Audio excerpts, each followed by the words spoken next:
Ohm's law. At constant temperature and pressure,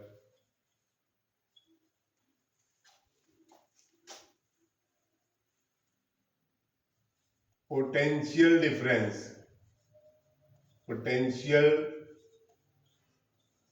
difference across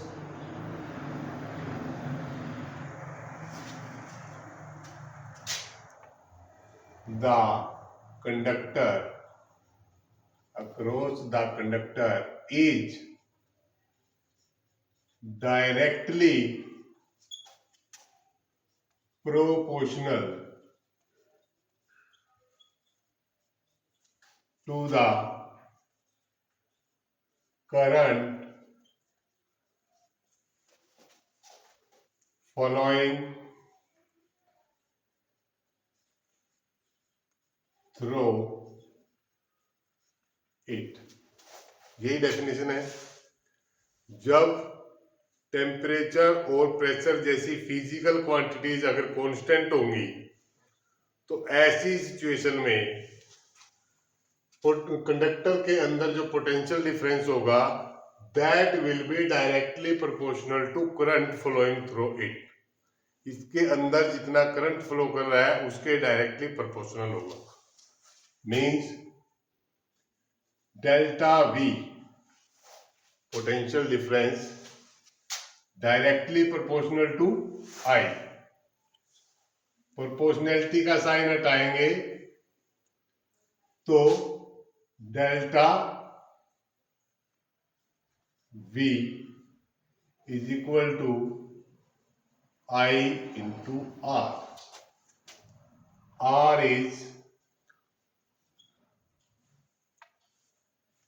R is constant of proportionality। ये definition होती है।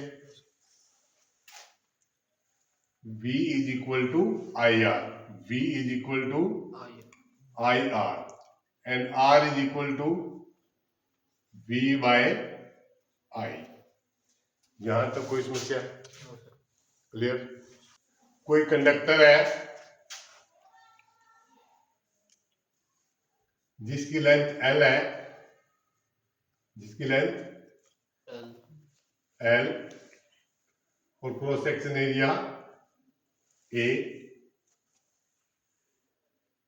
having charge density, number of free electron per unit area is M। Let a conductor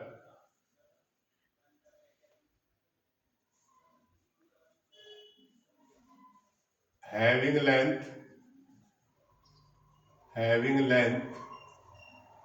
L and number of free electron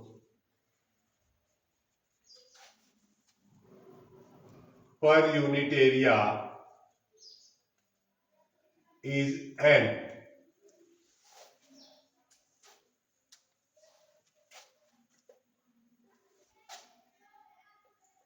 when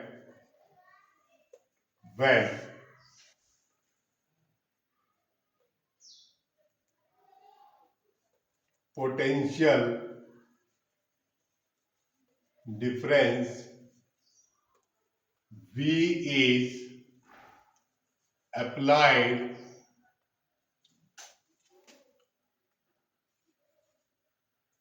across the conductor,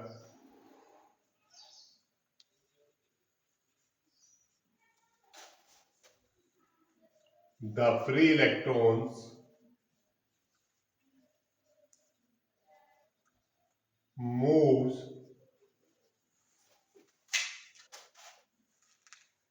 toward the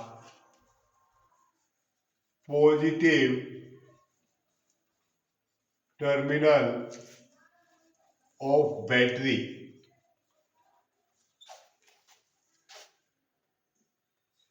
this average velocity is known as drift velocity. Drift velocity. Vd equal to क्या था? EV by ML into tau. यही है drift velocity. इस velocity से जो free electron है वो सारे बैटरी के पॉजिटिव टर्मिनल की तरफ मूव करेंगे. इस वेलोसिटी को ही ड्रिफ्ट वेलोसिटी कहा जाता है. We know that अब ड्रिफ्ट वेलोसिटी में और करंट में क्या रिलेशन है? How current is relate with drift velocity? I is equal to V E N A. V E N A.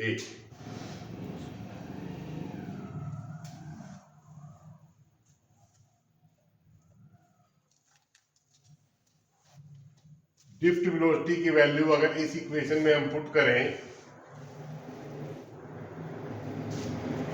I is equal to VD की जगह VD की value क्या है? EV by ML tau VD into ENA. यही होगा. E into E square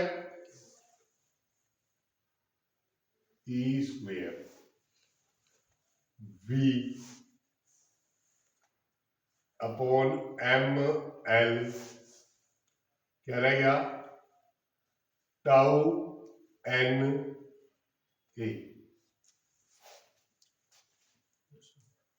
कोई समस्या यहां तक क्लियर है? हमारे पास कोई कंडक्टर है जिसकी लेंथ L है, जिसके जो number of free electron per unit area यानी कि डेंसिटी ऑफ फ्री इलेक्ट्रॉन कितनी है? N है.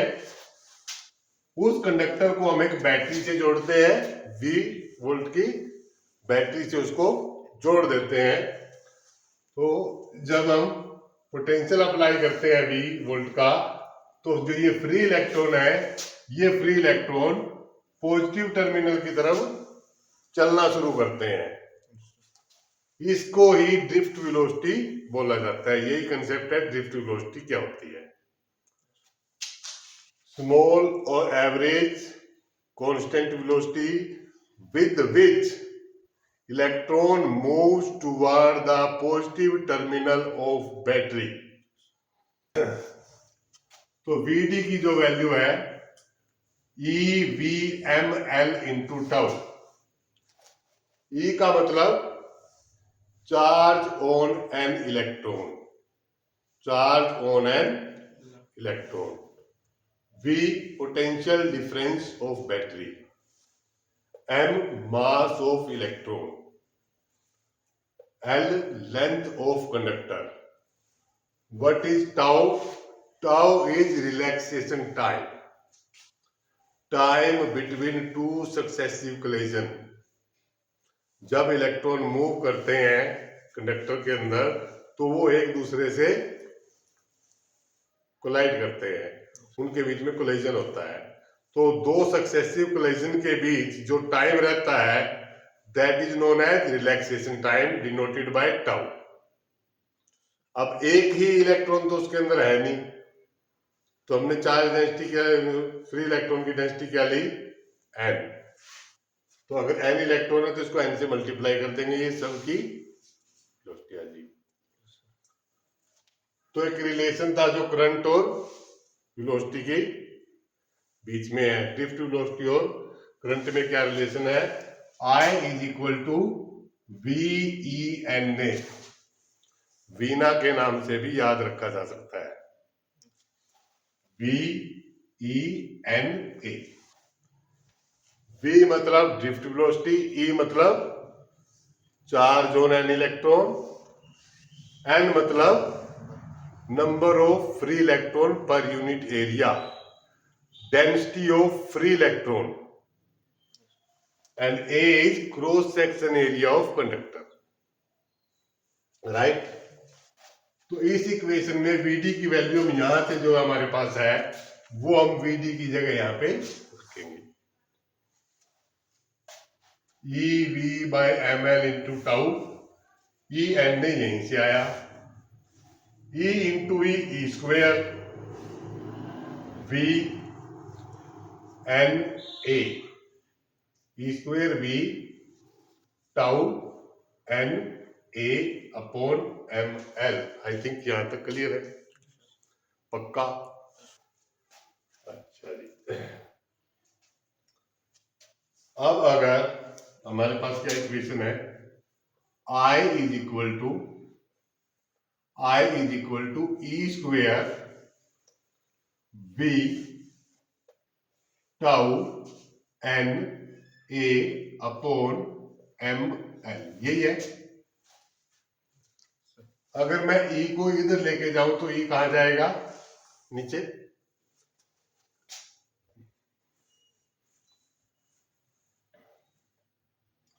We by I, V by I, मैं इसको यहां लेके गया और ये वाला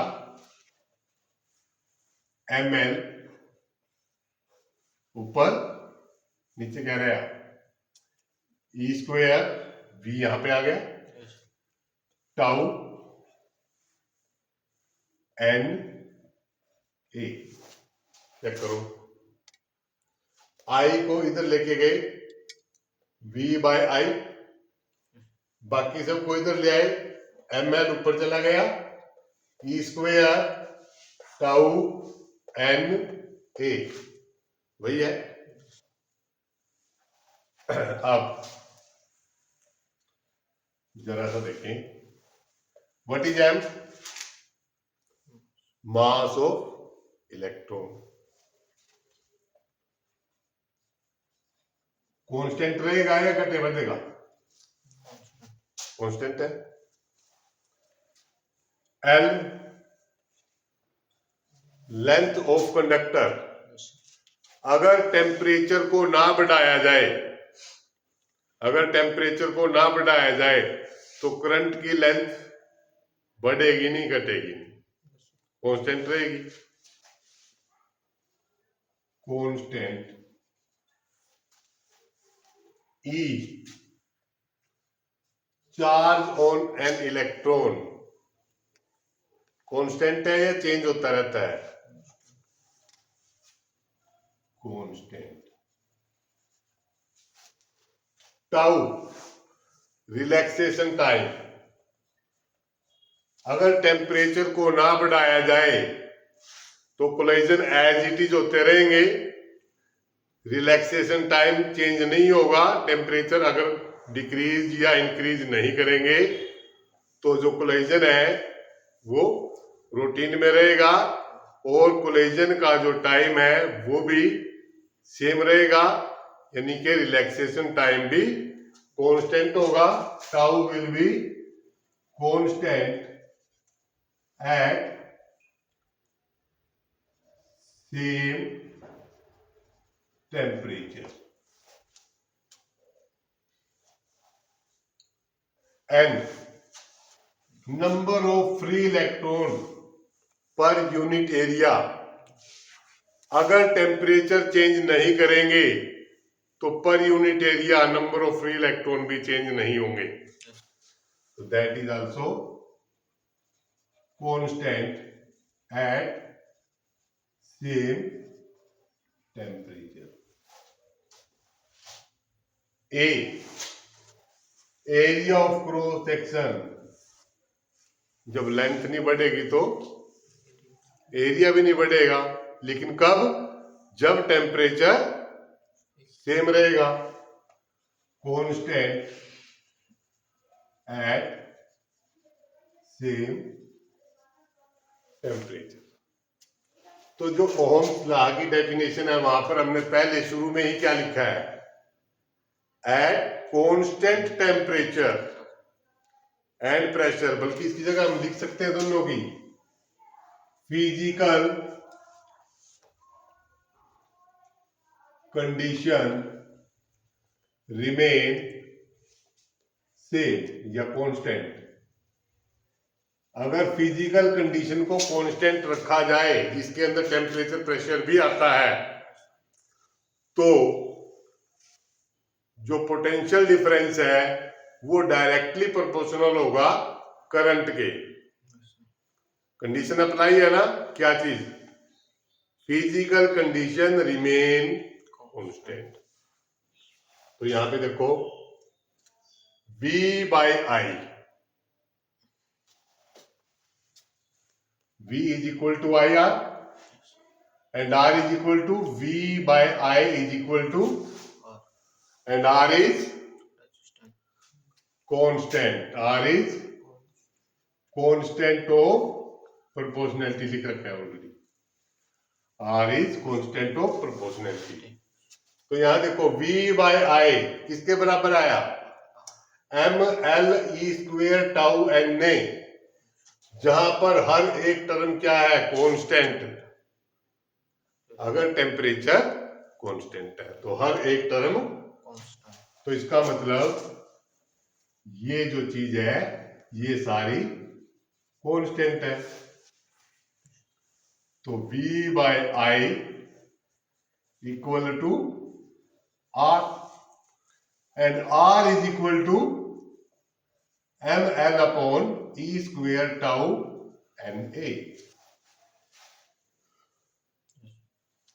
यही तो था ओम्स लॉ। हैंस प्रूव्ड, यही तो प्रूव करना था, ओम्स लॉ को प्रूव कीजिए। क्लियर है? कोई डाउट? No sir. पक्का? Yes sir.